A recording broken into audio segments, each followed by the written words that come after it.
In 1808, a German writer by the name of Johann Wolfgang von Goethe wrote a drama titled Faust. In his work, a scholar, bored with his life, seeks to make a deal with a demon known as Mephistopheles. He exchanges his immortal soul for Mephistopheles' magical aid.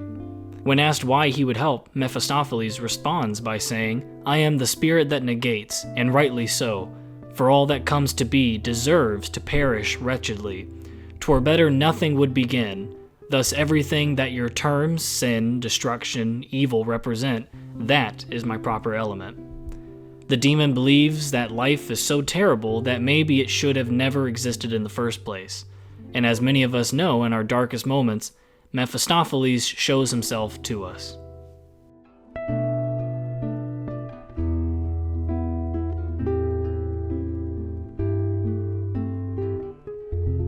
Born and raised in the South has many connotations from, deep South, Appalachian hillbilly, to racist bigot, to incredible only in their stupidity. But thankfully, I'm just a normal guy. And I say this just because it's important for later. I've noticed that over the past 10,000 or so years, people have been divided, whether by location, religion, or physical attributes. We seem wholly interested in keeping others apart from us. While the rationale for doing so can be different depending on who's arguing, the results are the same. We feel isolated from each other, and this isolation gives us avenue to fall into despair and resentment at life. This despair comments on the futility of life and how since nothing lasts, nothing matters. And if nothing matters, then there's no cause to act in any way, let alone any way that merely results in something useful to yourself at the expense of someone else. It's this hopelessness that feeds on your most shameful thoughts, those of anger towards the world and its inhabitants. Why is it that nobody can see my pain and change their ways? Why is it that nobody can see the exact way that I do, therefore letting peace just break out and blossom amongst everyone? Why is everybody so damn wrong? Well, here's a tough lesson. The likelihood that you're changed, no matter how small, to a complex system without it resulting in a net negative is very low. Consider a microchip. One tiny, seemingly insignificant change on any aspect of this incredibly small device would render it inert, or at the very least would irrevocably change how it operates. Take all the electrical lights around you. Can you imagine how much it takes to go right for you to flip on your light switch? Electricity, something taken for granted for well over multiple generations now, to the extent that there's hardly anyone alive who's ever lived in conditions where electricity was not available to them in some capacity. Yet for that to work, someone has to go to a job that they don't particularly enjoy, keep massive, complex machines running, inspect the cables in which this energy can travel, enable power lines to remain active in spite of uncontrollable weather.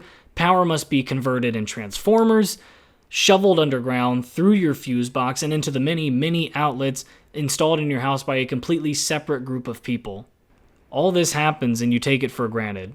You don't think about it once until the few times a year your power goes out, almost always momentarily. Only then do you imagine how little control and knowledge you have in fixing a situation, and a local one at that. So what would happen if you tried to tackle a problem that spans the entire world? There's no arguing that there are problems in the world, and deadly ones at that. But there's also no arguing that there are not multiple systems in place in the world that at least some are better than others. These systems, ever evolving, take minor and incremental steps for change, because radical change is not a guarantee of radical change for the better. It's merely a guarantee of something different. It took untold generations to get you where you are. A little bit of gratitude might be in order.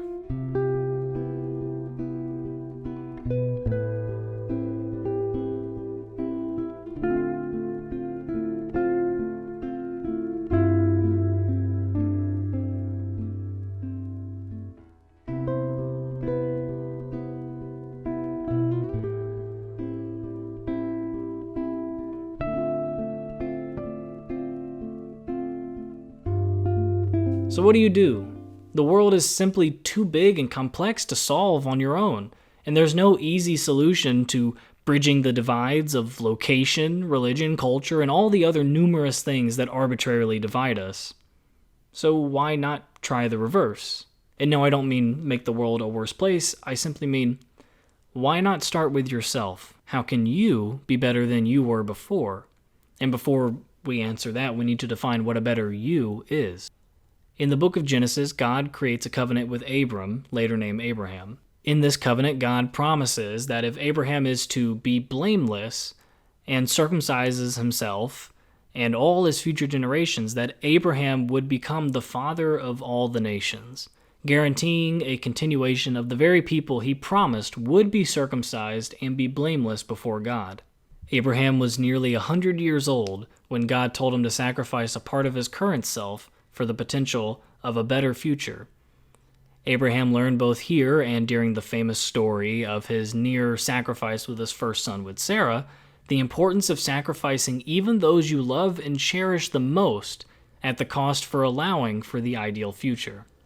A relationship with God, the embodiment of idealistic perfection, requires that everything be on the proverbial sacrificial table. So maybe that which makes you better is a shedding of that which makes you less than who you could be.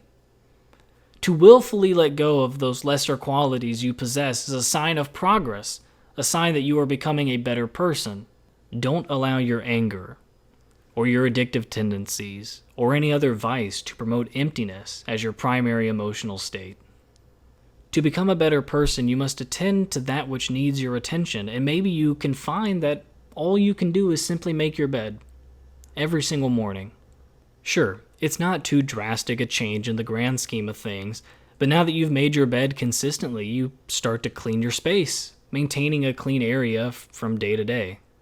And maybe try adopting a sleep schedule that allows for consistent and needed rest. Maybe you eat healthier than you are now, either limiting your caloric intake in a safe manner or cutting excess sugars and everything else like that.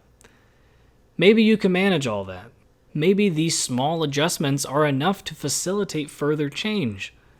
My point being that you do have to be active in your life if you want things to change, because you are responsible for yourself. Nobody else is.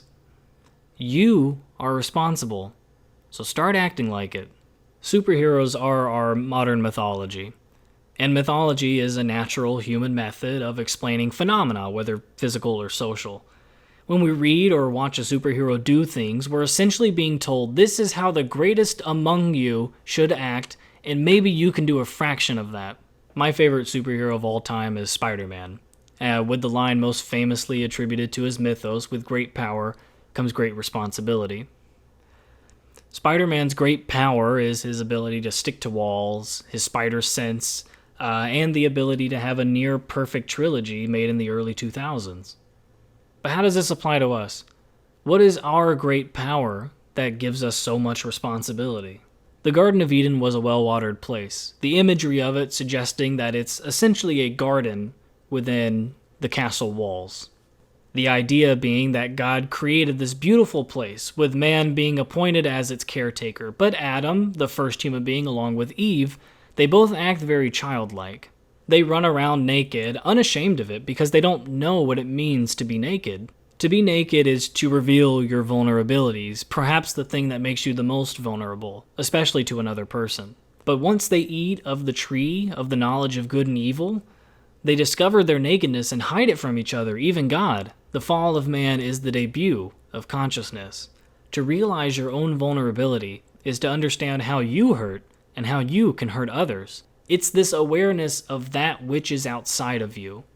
Your ability to abstract this information based on sensory data and personal experience that drops you from a well-watered place seemingly outside of history into the world as we know it.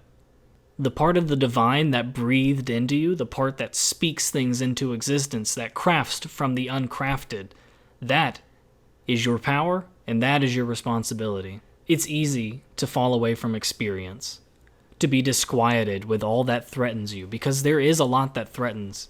To be unable to see a reason grounded in anything of substance for why you should be alive, it's not unnatural. In fact, it's commonplace and somewhat relatable to feel disenfranchised from life. You didn't choose to be alive, but you have a responsibility as a human being to be responsible for yourself, to be responsible for all that you do, And maybe, if you can manage, to be responsible for those you care about the most. The Mephistophelian spirit resides in all of us, waiting to show its ugly head when the world becomes too much for us to seemingly handle.